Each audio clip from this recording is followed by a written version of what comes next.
Bonjour Monsieur Lesourd. Vous êtes un ancien météorologue et l'ex-président de l'association Faune et Flore de l'Orne. Merci d'avoir accepté de discuter avec moi au sujet du film Hola, ça chauffe, dont vous êtes scénariste et producteur, réalisé par Eric Fretel. Le film est actuellement disponible en ligne sur notre plateforme CBS. Il dure à peu près 45 minutes et aborde les impacts actuels et à venir de réchauffement climatique. Alors, est-ce que pourriez-vous en quelques mots nous expliquer les motivations et la genèse de ce projet? Pourquoi la Normandie? Alors, bonjour d'abord. Et puis, oui, alors, je suis intéressé par le changement climatique depuis très longtemps. Alors, comme vous le disiez, j'étais météorologue et président d'une association de protection de la nature. Et donc, j'avais, par l'intermédiaire de mon travail, des données scientifiques sur le changement climatique. Et nous avions, du côté de l'association de naturalistes, les effets du changement climatique sur notre environnement. Donc de ce fait, je souhaitais faire quelque chose qui changeait un petit peu des conférences que je faisais habituellement. Ça fait maintenant plus de 20 ans que je fais des conférences sur le changement climatique. Et donc de faire des conférences avec un diaporama, avec PowerPoint et compagnie, bon, je voulais faire un peu au niveau cinématographique. Et puis, dans les conférences que j'avais, l'impression que les gens pensaient que le changement climatique, c'était dans 50 ans, dans 100 ans, à la fin du siècle, et puis que c'était surtout ou bien les ours polaires, ou bien le Bangladesh, enfin des contrées lointaines. Moi, ce que je souhaitais faire, c'était montrer que le changement climatique, c'est déjà maintenant, c'était déjà actuel, et que ça n'était pas réservé à des contrées lointaines, mais que c'était véritablement quelque chose qui nous concernait, nous, chez nous.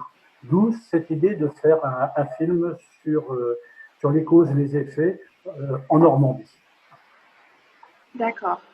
Et justement, les climatologues soulignent que les températures des 30 dernières années ont été les plus élevées de l'hémisphère nord depuis plus de 1400 ans. Mais les alertes au sujet du réchauffement climatique ne datent que des années 70. Et diriez-vous que les efforts des spécialistes pour prévenir l'effet de serre et le réchauffement engendré datent de ces décennies ou bien a-t-il fallu attendre que la situation s'aggrave plus récemment pour que la mobilisation soit véritable? Vaste sujet, vaste question. Le changement climatique, il a même été décrit à la fin du 19e siècle et au début du 20e siècle. C'était encore des hypothèses qui étaient tout à fait crédibles, mais qui étaient quand même assez lointaines. La communauté scientifique, effectivement, a pris conscience des effets de ce changement climatique et de son importance, je dirais, dans les années 60-70. On commençait effectivement, je suis passé à l'école de la météo, moi, dans les années 70, au début des années 70, et en retrouvant des vieux cahiers de climatologie, on parlait déjà de changement climatique. Mais c'était quelque chose d'assez lointain. C'était pas encore quelque chose de particulièrement d'actualité. Ça n'était pas d'actualité. Et puis, au fur et à mesure, on s'est rendu compte effectivement que les hypothèses qui étaient formulées se vérifiaient. Et puis, les années 70, ça a correspondu aussi à une recrudescence du réchauffement climatique, parce que ça se fait en plusieurs paliers. Hein. Il y a eu un premier réchauffement, dirons-nous, une première phase de réchauffement des années 1910-1920 jusque vers les années 1950.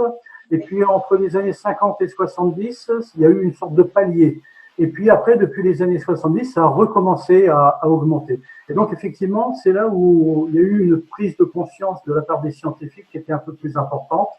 Et voilà. Et bon, après, il y a eu la création du groupement intergouvernemental des experts sur le climat, le GIEC, hein, qui a chiffré, qui a travaillé sur le sujet et qui a chiffré le problème. Nous, en tant qu'environnementalistes, au niveau de l'association de protection de la nature d'environnement, c'était quelque chose qui nous préoccupait déjà. Et donc, on en parlait déjà, mais c'était pour beaucoup de personnes quelque chose de lointain. Et quand on en parlait avec les chiffres qui étaient annoncés par le GIEC, on nous traitait plutôt de personnes qui étaient pessimistes. On voyait le mal partout, etc. Et ça ne pouvait pas être quelque chose de réel. Et en fin de compte, on s'aperçoit que maintenant, on est dans la réalité du sujet. Donc, il a fallu, en gros, par les scientifiques, les environnementalistes, par toutes les personnes qui étaient concernées, il a fallu, en gros, une trentaine d'années pour que la société prenne en compte cette information. Maintenant, il ne faut plus attendre 30 ans pour agir.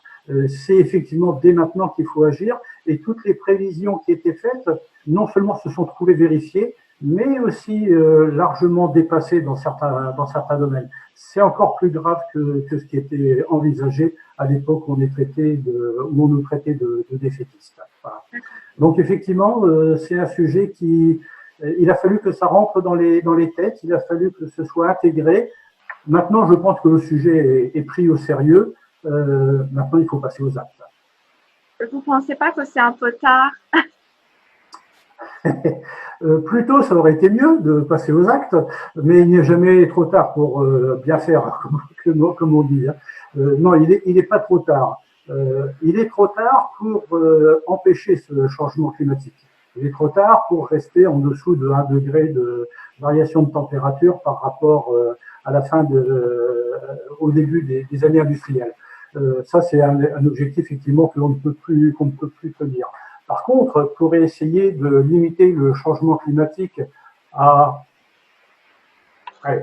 soyons optimistes, 2 degrés, c'est aujourd'hui, c'est demain qu'il va falloir faire quelque chose, qu'il faut faire quelque chose. Plus on va tarder et plus on va s'éloigner de cet objectif. La COP21 donnait un objectif de 1,5 degré, 2 degrés, et si possible 1,5 degré, voire moins. Bon, malheureusement, le 1,5 degré, je crois que ça relève de l'utopie maintenant, malheureusement, au moins dans les décennies qui viennent.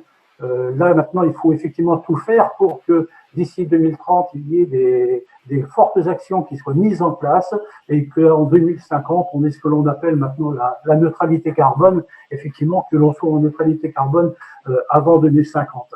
Mais pour ça, c'est faisable encore, mais il ne faut pas tarder et il faut se remonter les manches. Est-ce que les vignes remplaceront bientôt les pommiers normands?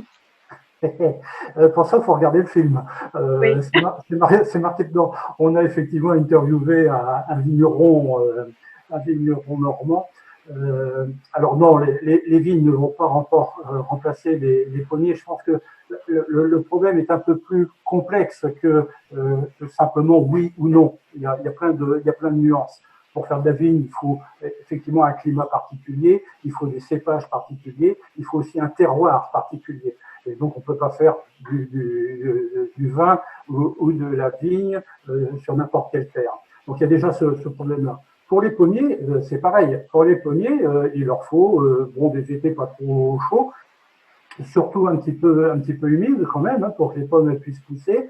Il faut que les dates de gel ne soient pas trop tardives ou trop précoces au moment de la floraison. Enfin, il y a tout un ensemble de paramètres à prendre en compte. Et puis, tout cet ensemble fait que, les pommiers, et c'est aussi dit dans le film, on se pose ces questions.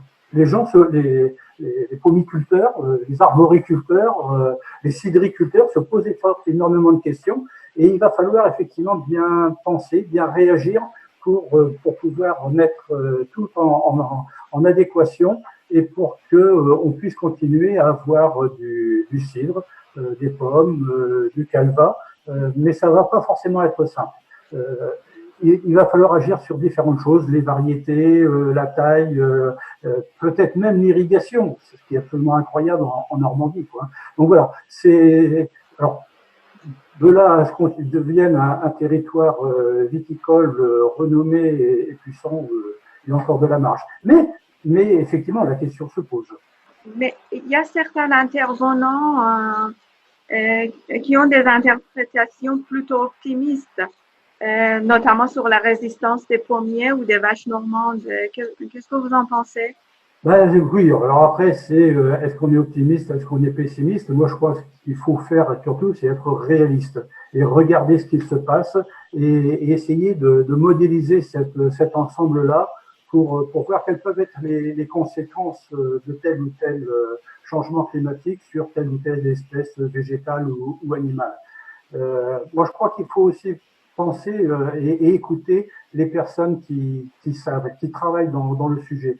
Et quand on interviewe les agriculteurs, quand on interviewe les forestiers, quand on interviewe tous ceux qui ont à gérer les ressources en eau de notre territoire, ils sont tous très très inquiets parce que les signaux vont plutôt vers le rouge plutôt que vers le vert et on peut être effectivement inquiet de beaucoup de choses.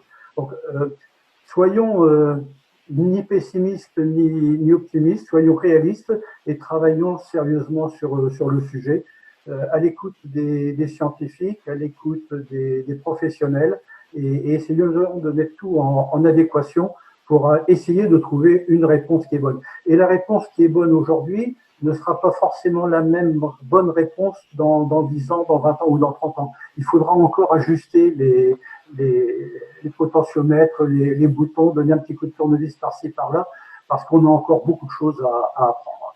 Le réchauffement climatique s'est accéléré ces dernières années. Estimez-vous que cette accélération continuera dans la même proportion?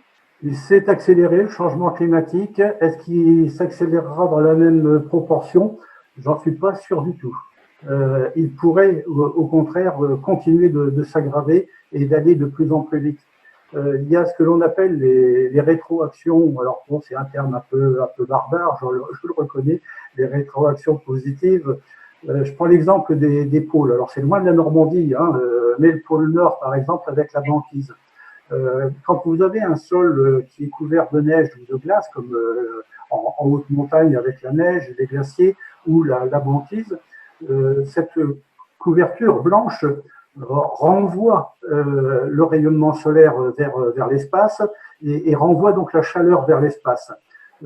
Quand la neige fond avec une hausse de la température, eh bien cette neige, elle se recoupe d'une pellicule d'eau qui, elle, au contraire, emmagasine la chaleur. Et en emmagasinant la chaleur, elle va effectivement contribuer à réchauffer encore plus la neige et à faire encore fondre plus rapidement la neige. Donc, on a ce qu'on appelle une rétroaction positive, c'est-à-dire que plus on va vers un réchauffement et plus ça se réchauffe. Et on a la même chose avec les sols qui sont gelés en permanence, le permafrost, le pergélisol, au-delà du cercle polaire arctique, où quand le sol gelé fond, au moins en surface déjà, et puis après de plus en plus profondément, eh bien vous avez le carbone, le dioxyde de carbone et le méthane qui se trouvent à l'intérieur des sols, qui se trouvent piégés dans les sols gelés, qui est relargué dans l'atmosphère. Et ce relargage de méthane, de dioxyde de carbone, eh bien contribue à remettre encore des gaz à effet de serre dans notre atmosphère et contribue donc à faire le réchauffement. Et plus ça fond, et plus il y en a qui est rejeté, et plus ça chauffe. Donc, actuellement, la crainte que l'on a effectivement, c'est que ce réchauffement climatique, si on n'arrive pas à le maîtriser maintenant, eh bien, il va aller en s'accélérant et ça risque d'aller de plus en plus vite. Les projections, si on ne fait rien, hein, si on ne bouge pas, les projections à l'horizon 2100, alors on revient, hein, ça va être très progressif, hein, mais ça va être quand même très rapide, c'est de l'ordre d'un réchauffement de 4 à 5 degrés, voire peut-être plus. Il y a même des choses que l'on ne sait pas, il y a des effets de seuil, c'est-à-dire quand on passe à un certain seuil, après ça s'emballe, la machine s'emballe. Enfin, mais donc, de toute façon, il faut agir maintenant pour limiter au maximum le changement, le réchauffement climatique et le largage de gaz à effet de serre dans notre atmosphère. Oui. Alors, au sujet des panneaux solaires, sont-ils vraiment écolos et recyclables à 100%? Alors, toute technologie humaine, de toute façon, génère des déchets, génère des problèmes et génère aussi une utilisation de ressources naturelles, des terres rares, du silice, etc., du cuivre et compagnie. Bien évidemment, c'est pas la solution, l'alpha et l'oméga. Ce qu'il faut faire, et c'est ce que l'on dit en règle générale, c'est que la meilleure énergie, celle qui ne pollue pas, c'est celle que l'on ne consomme pas. Donc la première chose à faire, c'est de faire des économies d'énergie. Il faut commencer par baisser notre consommation. Alors par différentes façons, c'est d'éviter toute la gabegie, d'éviter tout ce qui est au niveau du gâchis énergétique. Laisser les ampoules allumées. Alors, en plus, là, on arrive à la période des fêtes, oui. Où là, on va commencer à illuminer. Alors là, dans le bocage, en plus, vous êtes bien placé, hein, où on va commencer à illuminer tous les villages, à mettre des guirlandes électriques partout, etc. Mais est-ce que c'est véritablement nécessaire? Est-ce que c'est vraiment indispensable? Ça fait une consommation d'énergie importante. Alors on nous dit oui, on met des LED, ça consomme pas beaucoup. Et comme ça consomme pas beaucoup, on en met plus, et donc on finit par avoir des consommations un petit peu la même chose.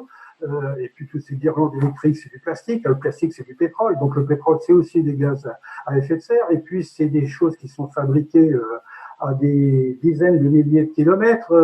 C'est de l'autre côté de la planète, donc il faut les acheminer par bateau, des bateaux qui polluent énormément, etc. Donc on est dans une course un petit peu à l'échalote.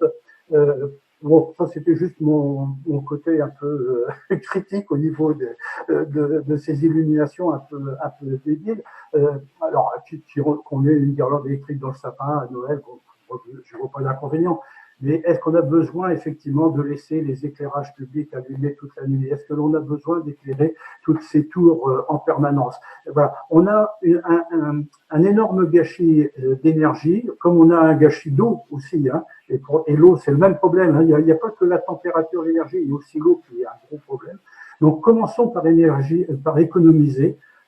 On peut vivre à confort égal. À confort égal, on peut vivre en diminuant notre consommation de 30%.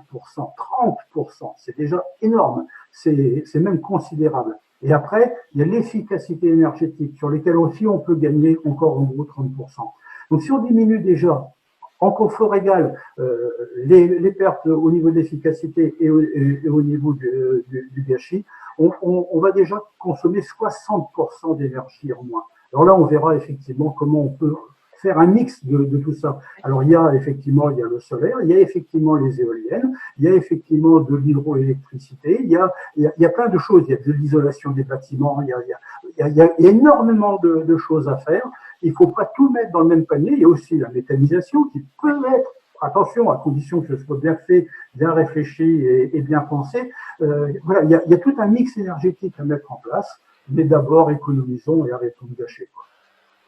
Oui, exactement ce que, en fait, je voulais vous demander, installation seule des panneaux solaires, par exemple, suffit pas pour une consommation responsable. Ou, par exemple, rouler en voiture électrique, ça suffit pas toute seule. Non, ça ne suffit pas tout seul. Actuellement, la grosse mode, c'est effectivement la voiture électrique. C'est l'alpha et l'oméga du changement climatique. Ça va résoudre tous les problèmes. Sauf que l'électricité que l'on met dans les voitures électriques, il faut la fabriquer. Oui. Et comment on la fabrique? Oui. Alors, où on la fabrique par des panneaux solaires, ou par des éoliennes, ou par des centrales thermiques, ou par du nucléaire, mais il faut la fabriquer, cette électricité.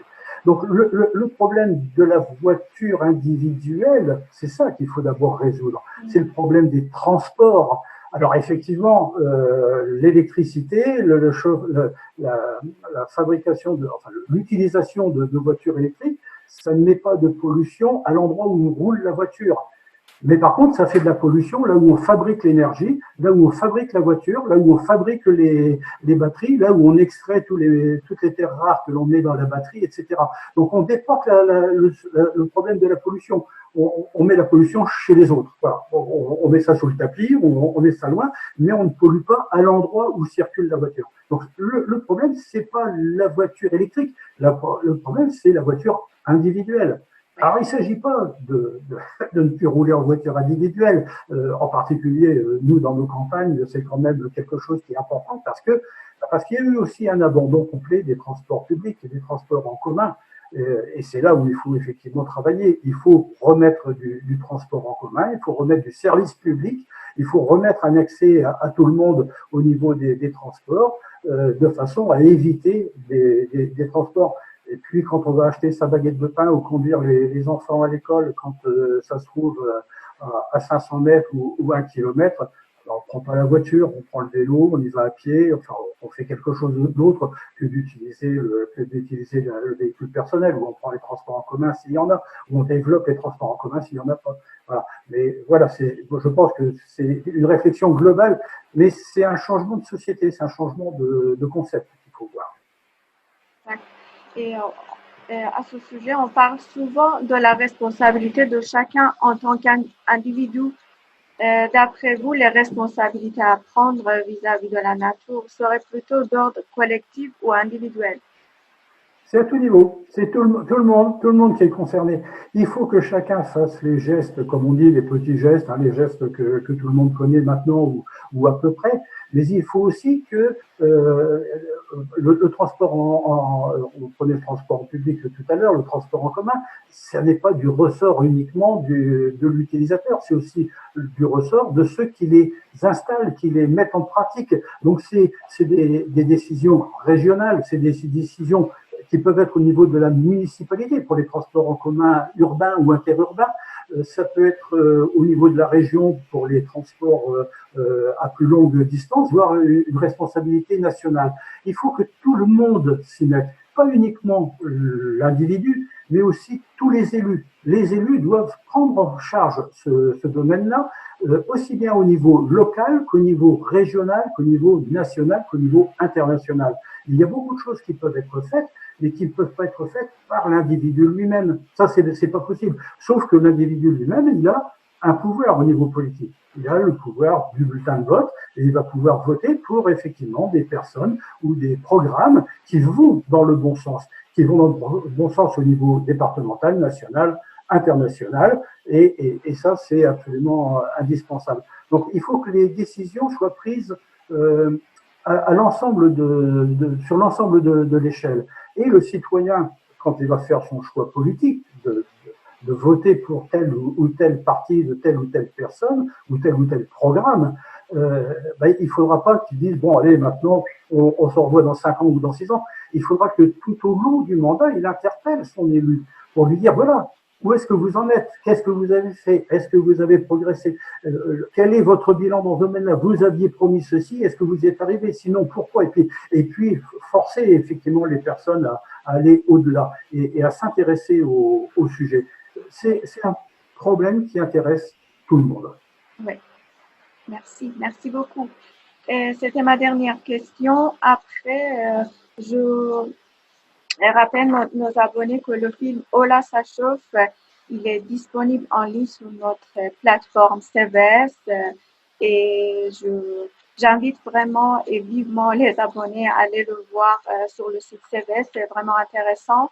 Et il y a une bonne nouvelle, c'est que le tournage de votre dernier film s'est achevé et il concerne également le changement climatique et fait suite à Hola, ça chauffe.